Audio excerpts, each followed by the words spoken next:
For the legend, they say, on a Valentine's Day is a curse that'll live on and on.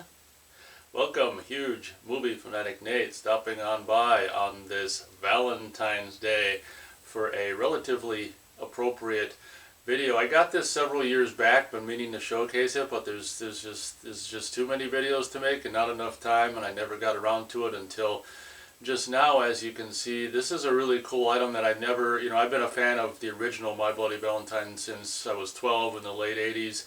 Never would have thought in a million years anything like this would have ever turned up. But basically, I don't know when it was, if it was 2020 or 2021 or sometime after Scream Factory put out My Bloody Valentine on Blu-ray. Later on, they put out a steelbook, and you could get like the steelbook. I don't know if they sold the figure separately. If they sold it separately, I missed out on that, so I bought the steelbook so I could get this figure coming at you to showcase this basically Neca My Bloody Valentine figure of the miner. If we look on the bottom here, we can see, in addition to other things, this is a Neca / Real Toys / Scream Factory collaboration. We can see copyright Viacom, that would be basically aka copyright Paramount, as the first original My Bloody Valentine film was a Paramount release. So when this became available on the Scream Factory site, there's no way I could pass it up, even though I had already bought the normal regular Blu-ray release of the Scream Factory release of My Bloody Valentine. I had to basically buy the steelbook so I could get the miner figure. I have since seen this released in the store, like Target, with not in the box, but on a little plastic, more cheap kind of a packaging. So, and I've seen the clothed one, which this is in Target, and then they recently, I think sometime last year, had a plastic Ultimate Miner figure as well. So I didn't get it because the prices are just getting so astronomical on these things. I don't have, just unlimited funds to spend on worthless crap, but I did spend some funds on this crap. Guess we can do this like a VHS showcasing. I can show you the right spine. We can see we got a wall here or something, some blood dripping down. It's kind of weird that the blood is like upside down, so it's on the bottom dripping up. Maybe they probably screwed that up, but at any rate, we've got some blood on this spine, My Bloody Valentine, picture of the miner figure on the bottom. Left spine, we've got just a close-up, scary close-up of the miner figure. It's kind of not fair because it shows him with like the light on his head. Obviously this light doesn't light up. How cool would that be if it did, but it doesn't. And then we've got on the bottom the same close-up picture of the miner figure. Top of the box for this miner figure from My Bloody Valentine looks like this.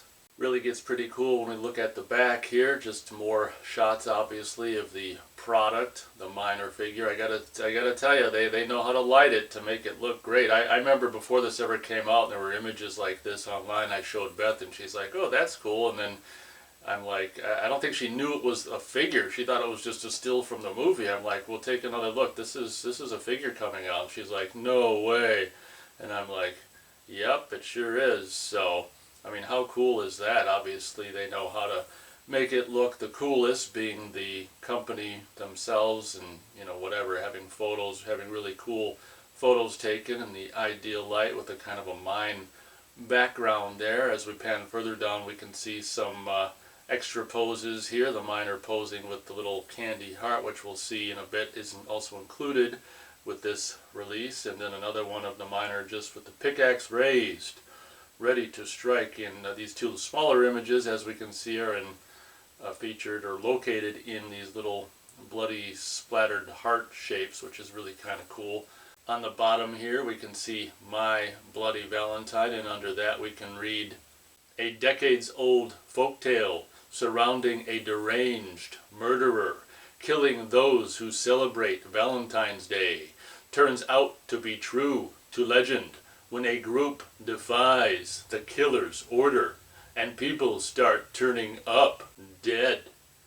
As we can see on the bottom, this release includes pickaxe, nail gun, knife, and candy heart. Let's take a closer look here at the front. On the top we can see, I imagine this is a tagline from the movie on the poster. "There's more than one way to lose your heart. As we pan further down to see the actual miner in the packaging itself, we can see the heart, the little heart box of chocolates or whatever, which I guess has a candy heart inside. I can only assume that means you can eat it if you wanted to. I'm probably going to leave all this in the packaging, so I'm never probably going to actually end up seeing the being able to open it up and seeing the candy heart, but that's okay. We'll take this out of the packaging and get a better look at it after we pan down the packaging of the front. Panning further down, we can see that miner image with the fake light lit up, which actually looks really good. On the bottom here, My Bloody Valentine, the miner. I don't plan to remove it from the packaging, but I can at least take it out of the box so we can get a closer look at the miner figure. I mean, how cool is that? Like I said, when I was 12 years old, just getting into My Bloody Valentine, I would have died, you know, or murdered or done something to have a figure like this when I was 12. I mean, this would have absolutely blown me away, and I never would have imagined in a million years, with the movie so relatively unknown, that there'd ever be a figure of this quality produced for, you know, My Bloody Valentine, the original movie of the miner figure. How cool is that? Hopefully you can discern, you know, that he's obviously wearing actual fabric, you know, clothes or, you know, overalls or whatever. And if you can see here, the little belt straps that go around his waist are actually like a fabric material as well. Unfortunately, just by the nature of the way he's packaged and his feet are wrapped up in the packaging, he looks kind of doofy there, but that's the way it goes with packaging, I guess. Part of me, you know, wants to take this out to display it or whatever, but then it's just like, just, you know, my common sense says, don't do it. You know, maybe on eBay or something I can find a loose one or something and just get a loose one of these to have displayed. I mean, it'd be so cool to just have it out of the box and displayed, but I haven't been able to do it, and I probably won't do it.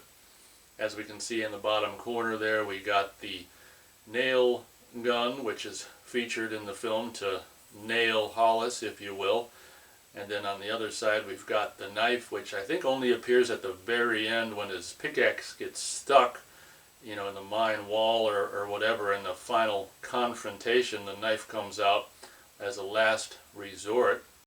Might have been kind of cool to have like a bucket of water with hot dogs in it or something as well, if you had unlimited space in this package to include unlimited accessories.